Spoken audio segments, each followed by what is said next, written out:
Perkenalkan, nama saya Densus Lahope. Saya dari Politeknik Negeri Manado, jurusan Teknik Elektro, program studi Teknik Listrik D4.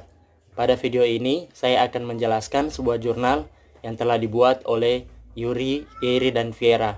Jurnal ini berjudul Memperbaiki Tegangan dan Rugi-rugi Daya pada Sistem Transmisi dengan Optimasi Penempatan Kapasitor menggunakan Algoritma Genetika.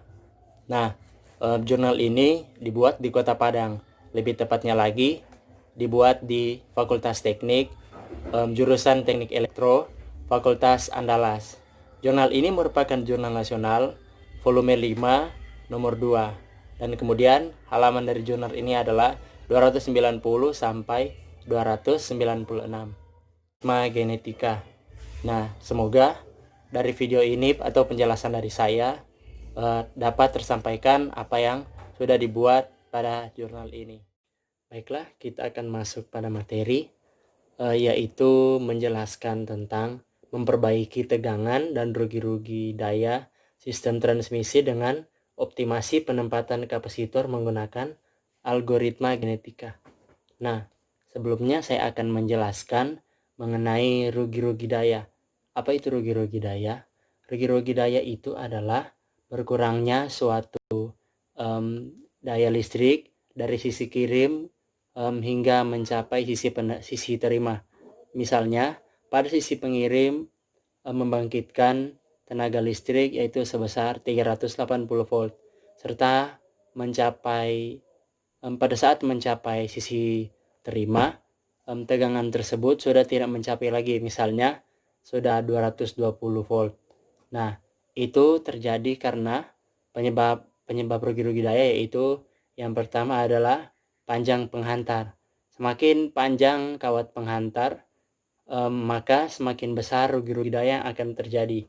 Kemudian yang kedua, ada besar arus. Semakin besar arus yang melalui kawat penghantar, maka akan semakin besar pula rugi-rugi daya yang terjadi. Kemudian tahanan jenis ini kita berbicara mengenai bahan pembuatan dari kawat penghantar. Nah, semakin besar tahanan jenis ini, maka semakin besar pula rugi-rugi yang akan terjadi. Misalnya kita menggunakan kabel yang berbahan aluminium, maka otomatis akan berbeda jenis tahanannya dengan tembaga. Namun juga demikian, jika kita menggunakan tembaga, maka biaya pembuatannya akan lebih mahal dari aluminium. Kemudian ada juga dengan luas penampang. Nah, semakin besar luas penampang, maka akan semakin menurun atau semakin kecil rugi-rugi daya yang akan terjadi. Nah, jadi menurut saya atau kesimpulan dari saya, untuk memperkecil terjadinya rugi-rugi daya, maka sebaiknya memperbesar luas penampang dari kawat penghantar. Kita masuk pada algoritma genetika. Algoritma genetika ini merupakan suatu metode yang sangat baik untuk memecahkan masalah optimasi. Nah, metode ini meniru satu kejadian yang terjadi di alam, tepatnya kejadian perolehan data terbaik dari proses evolusi pada makhluk hidup. Nah, kemudian algoritma genetika ini terdiri dari beberapa komponen, yaitu yang pertama itu populasi kromosom.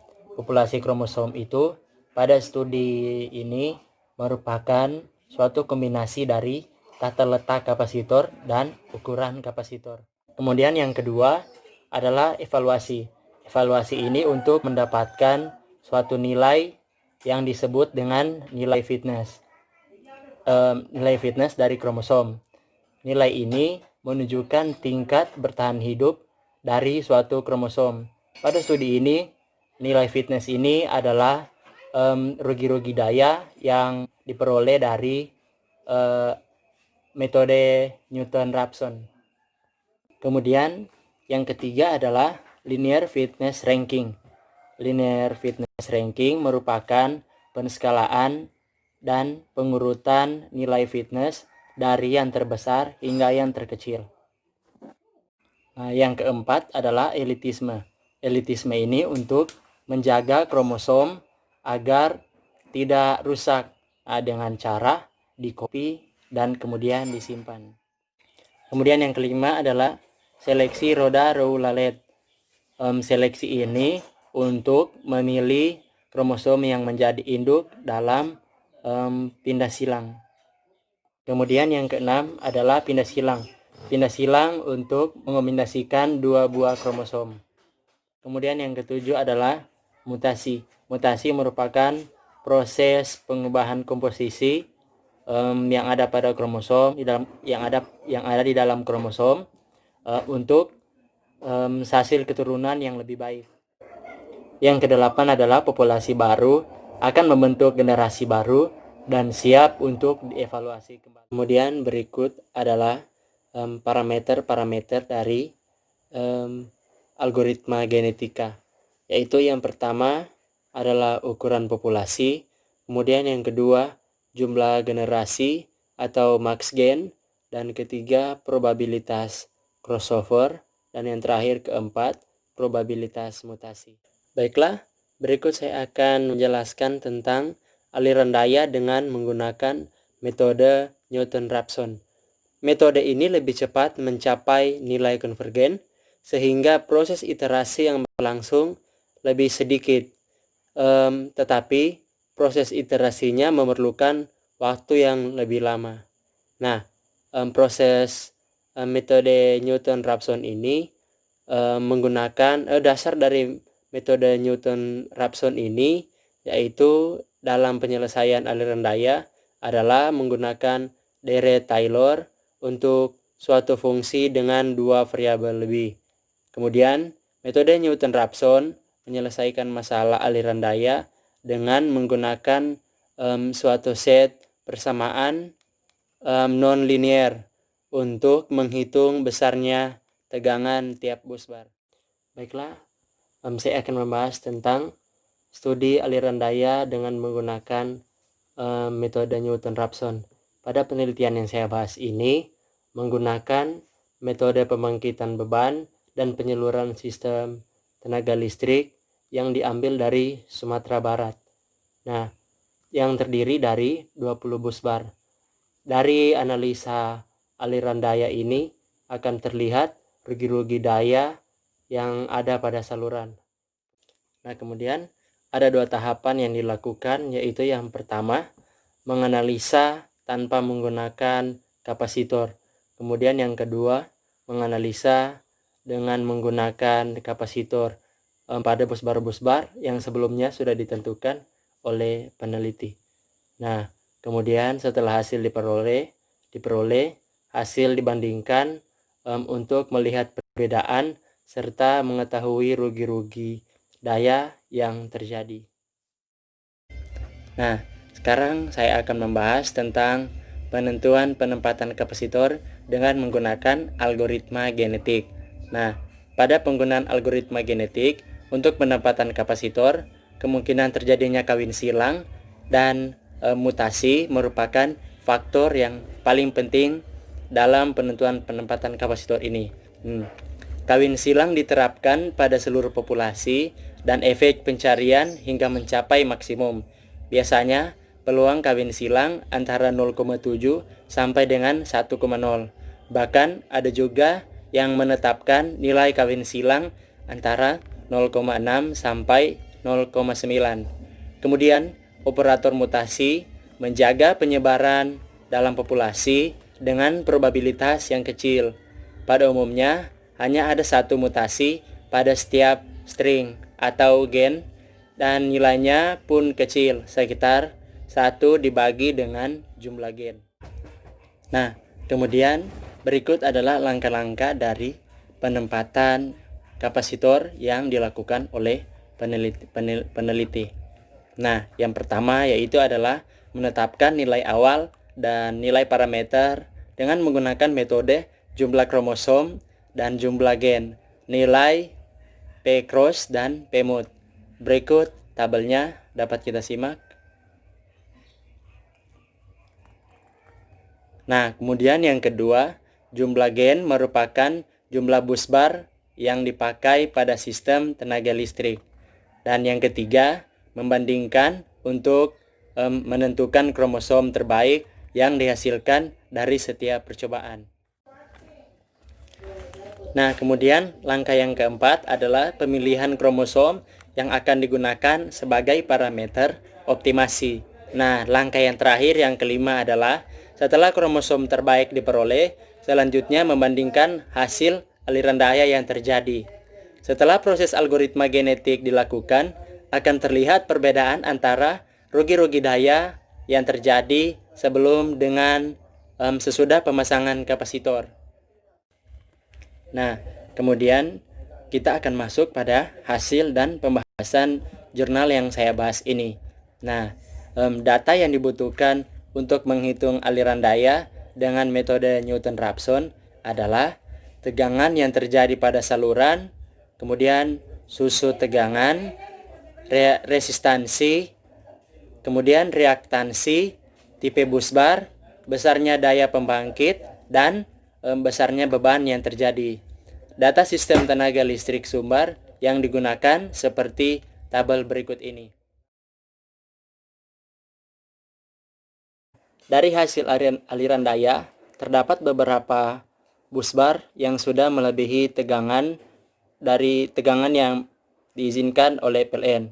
Batas tegangan yang diizinkan oleh PLN berada pada range 0,95 kurang dari atau sama dengan VI kurang dari atau sama dengan 1,05. Nah, kemudian tegangan ini akan diperbaiki dengan menggunakan kapasitor. Kemudian untuk rugi-rugi yang diperoleh, daya reaktif yaitu sebesar 13,592 MW dan untuk daya reaktifnya yaitu sebesar 49,217 MV ampere reaktif. Nah, dari hasil rugi-rugi inilah yang akan dibandingkan dengan rugi-rugi yang telah dipasang kapasitor dengan menggunakan metode algoritma genetik. Nah, tabel ini merupakan tabel data pembangkitan dan data beban yang ada pada penelitian ini. Berikut ini merupakan data saluran transmisi interkoneksi Sumbawa Riau. Nah, berdasarkan tabel ini dapat kita lihat interkoneksi yang terjadi, yaitu seperti yang ada pada busbar 1 terkoneksi dengan busbar yang ke-8. Kemudian busbar 1 juga terkoneksi dengan busbar yang ke-9. Nah, karena sistem dari saluran ini saling interkoneksi, jadi pada saat pemasangan kapasitor kita tidak perlu langsung memasang ke saluran atau busbar yang mengalami tegangan buruk. Dengan kata lain, kita dapat memasang kapasitor tersebut dari busbar yang lain yang ada hubungan dengan busbar yang mengalami gangguan tegangan tersebut. Berikut adalah tabel dari hasil percobaan yang dilakukan oleh peneliti dalam penelitian yang saya bahas ini. Nah, grafik berikut merupakan hasil aliran daya setelah penempatan kapasitor dengan algoritma genetika. Dari tabel yang ada ini dapat kita lihat perbandingan antara sebelum penempatan kapasitor dan setelah penempatan kapasitor. Yang ada di sebelah kiri ini merupakan tegangan. Nah, kita dapat melihat bahwa setelah penempatan kapasitor, tegangan semakin membaik atau tidak naik turun seperti sebelum penempatan kapasitor. Nah, untuk kapasitor besar kapasitor yang dipasang pada tiap busbar yang ada pada grafik ini adalah untuk busbar yang pertama, besar ukuran kapasitor adalah 220 MV ampere reaktif.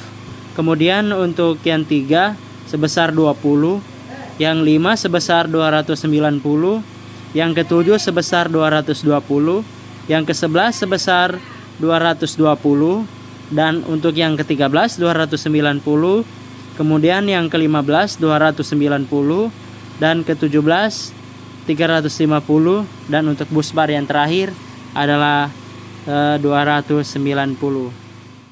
Ini merupakan perbandingan rugi-rugi yang terjadi sebelum dan sesudah pemasangan kapasitor. Sebelum pemasangan kapasitor, rugi-rugi daya aktif yaitu sebesar 10.000 lebih atau sekitar 12.000. Dan kemudian untuk daya reaktif, rugi-ruginya yaitu sebesar hampir mencapai 50.000 atau sekitar 49.900. Kemudian setelah pemasangan kapasitor, rugi-rugi menjadi kecil atau menjadi turun, yaitu sebesar hampir mencapai 10.000 atau sekitar 8.000. Dan untuk daya reaktif, rugi-ruginya hampir mencapai 30.000 atau sekitar 29.000. Dan kemudian untuk selisihnya pada daya aktif yaitu sebesar 9.000 dan untuk daya reaktif sebesar 21.000.